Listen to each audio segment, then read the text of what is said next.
Listen, between you and I, we really need to be more grateful for Arabs. The hate and the prejudice, it runs so deep, and you and I, we're better than that. And it's up to us to change the narrative that we've been fed by the generations that came before us.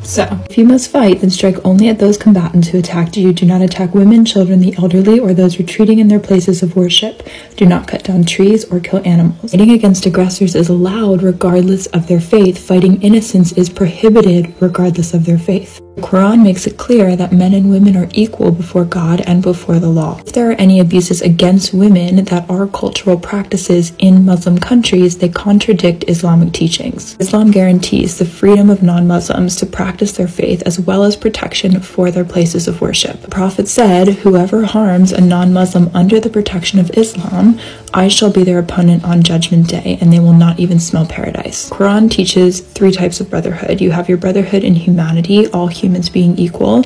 You have your biological brotherhood, your siblings, and you have your brotherhood in faith, your fellow Muslims. If Judgment Day arrives and you have a seedling in your hand, plant it regardless, and don't waste water even if you live by the river. The Prophet prohibited polluting water sources and promised a heavenly reward for planting trees to feed animals, birds, and humans. He taught that a good deed done to an animal is like a good deed done to a human being. The Prophet prohibited the use of live birds and animals for target, the killing of animals for sport, slaughtering an animal in front of another animal, and forbade overburdening animals and underfeeding them. Best among their believers are those who are best to their wives, and that paradise lies under the feet of the mother.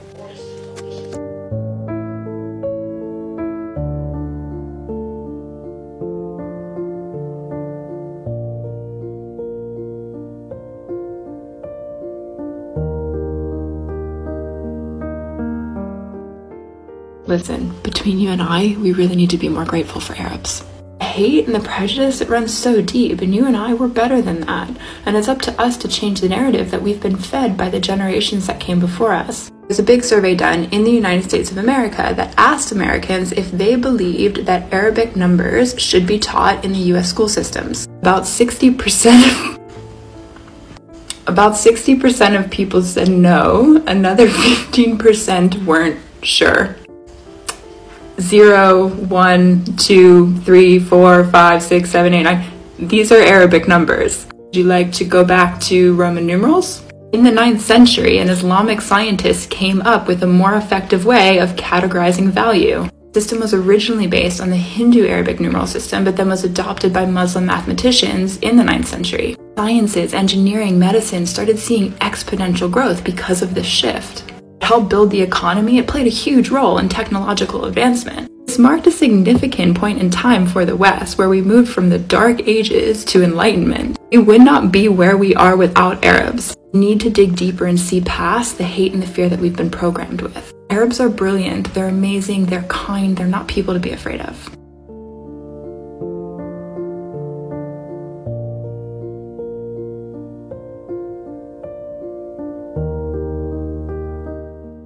For a lot of my life, I was afraid to make waves. I was worried about what people thought. I was afraid of losing what I had. The world is a heavy place. If you are not feeling all of the emotions, I'm a little bit worried for you. You should be feeling all of the emotions.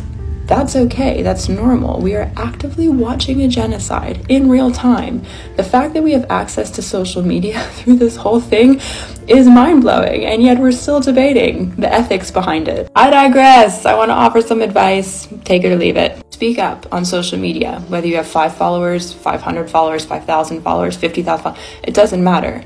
Feel the fear, do it anyway, and here's why. As dark as the world is, the light will always find its way through. You and I, we're energy in human form. I love the fluffy content. I love sharing recipes, posting pictures of my kids, sunsets, my cats. What happens when we're sharing this fluffy content is we have lots of neutral energy hanging around. The second you dive into your core values, your beliefs, how you really feel, you'll start to see the cracks. The hate, the angry comments, messages, they'll come. The hate likes to make itself known, but it won't stick around. the light, it only grows. You want to surround yourself with humanity, love, kindness, empathy, courage. If you're chilling in the safe zone, you've just got this bleh energy hanging around. You matter. Your voice matters. Be true to that. As long as you radiate light and love, that energy will always come back to you in full.